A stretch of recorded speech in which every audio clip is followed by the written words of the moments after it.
আমাদের 57 জন কমিটেড দেশপ্রেমিক চৌকস সেনা অফিসারকে বিডিআর সদর দপ্তর পিলখানায় 25 এবং 26 ফেব্রুয়ারি ক্ষমতায় আসলো 10 জানুয়ারি। 2টা মাসও যেতে না যেতে খুনের রাজত্ব তারা কায়েম করা শুরু করে দিল। 2006 সালের 28 অক্টোবর স্পষ্ট দিবালোকে লগিউইন্টার তাণ্ডব চালিয়ে আদম সন্তানদেরকে নির্মমভাবে হত্যা করে তাদের লাশের উপর দাঁড়িয়ে যখন নর্তন কীর্তন করেছিল, তখন তারা জাতিকে জানিয়ে দিয়েছিল যে আমরা ক্ষমতায় আসলে এই খুনের রাজনীতি করব।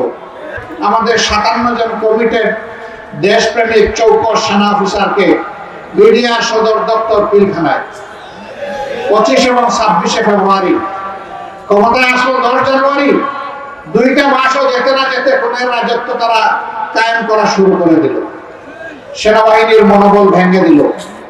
বিডিআরকে ধ্বংস করে সেই বাহিনী 17,500 সদস্যকে চাকরিচ্যুত করলো, 8,500কে জেলে নিল। জেলের ভিতরে এ পর্যন্ত 350 অধিক তারা মারাই গেল। আমাদের গর্বের এই বাহিনীটা ধ্বংস হলো। ক্ষমতায় যাওয়ার সিঁড়ি হিসাবে তাদেরকে ব্যবহার করে চক্রান্ত করে তাদেরকে ধ্বংস করে দিল। আমাদের গর্বিত এই বাহিনীর নাম বদলিয়ে এখন বিজিবি রাখা হয়েছে। আগে ছিল আমাদের নামের সাথে একটা সৌর্যবৃত্ত, বাংলাদেশ রাইফেলস। এখন নাম দিয়েছে বর্ডারের চৌকিদার। লোগো বদলিয়েছে, ড্রেস বদলিয়েছে, নাম বদলিয়ে ফেলেছে। কারা এগুলা করে? কারা হত্যাকারী ছিল? জাতিকে জানতে দেওয়া হলো না, লুকোচুরি করা হলো। রাতের অন্ধকারে বিদ্যুতের আলো কেড়ে নিয়ে অন্ধকার করে খুনিদেরকে পালিয়ে যাওয়ার সুবিধা করে দেওয়া হলো। একটা বিশেষ দেশের প্লেন সেদিন কেন এসেছিল ঢাকায়? এরপরে হঠাৎ করে উদাও হয়ে গেল কিভাবে? তার জবাব স্বৈরাচারী সরকাররা না দিলেও একদিন তাদেরকে দিতে হবে। আমরা সেই হত্যাকাণ্ডের বিচার চাই। এরপরেই শুরু হলো তাদের তাণ্ডব। তাদের প্রথম লক্ষ্যবস্তু বানাইল জামাত ইসলামীকে,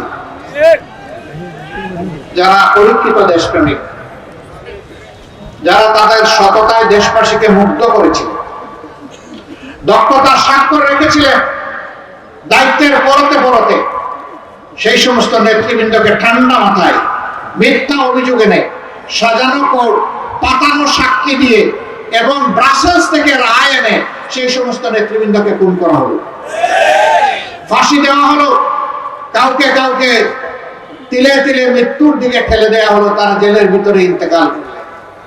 আল্লাহ তাআলা তাদের সকলকে মর্যাদাবান শহীদ হিসেবে কবুল করুন।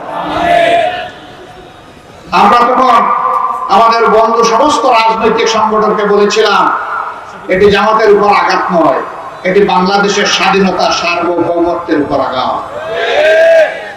স্বাধীনতা সার্বভৌমত্বের এই বিশাল দেয়াল ভেঙে দিলে বাকি সবাই বেঁচে যাবেন, কেউ ঢুকতে পারবেন।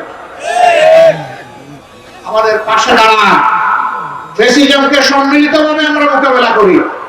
আফসোস আমরা কথাগুলা বুঝাইতে পারি না। সবাই মিলে একসাথে সেই যুদ্ধটা করতে পারলাম না। তারপরে ইতিহাস আপনাদের সামনে পরিষ্কার।